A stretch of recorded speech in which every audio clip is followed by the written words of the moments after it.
जरूरी बात करें किसी से। सर आपका फोन तो झंडे सर के पास है। सुबह से मैंने अनु की आवाज भी नहीं सुनी। क्या आर्य सर लगा के रखा है। दुनिया में सिर्फ तुम्हें आर्यवर्धन सर की फिक्र है। सर मेरा मतलब वो नहीं, मैं वो तुमने सर की लाइफ में बहुत ज्यादा इंटरफेयर कर लिया, अब और नहीं।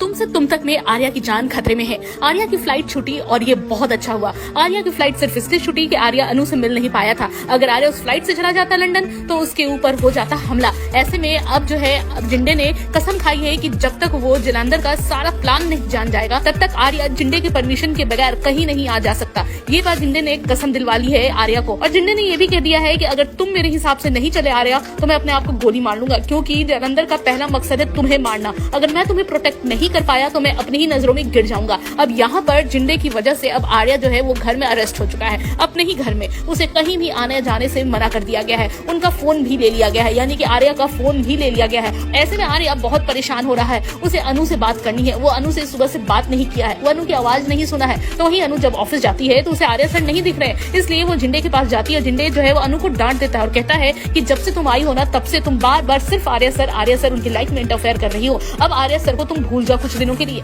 यहाँ पर अनु को समझ में नहीं आ रहा कि आखिर हुआ क्या है, आखिर आर्य सर कहाँ चले गए हैं। तो वहीं यहाँ पर शक होता है जिंदे को कि कोई उनकी बात, यानी कि अनु और उसकी बात कोई बाहर सुन रहा होता है। वो कोई और नहीं बल्कि नील होता है। अब यहाँ पर जिंदे को नील पर शक होगा कि कोई ऐसा व्यक्ति है जो कि उस तक यानी कि जलंधर तक सारी बात पहुंचा रहा है। देखना दिलचस्प होता है कि अब आगे क्या होगा, क्या आर्य और अनु मिल पाएंगे। जो भी होगा उसकी अपडेट हम आप तक पहुंचाएंगे। फिलहाल के लिए बस इतना ही।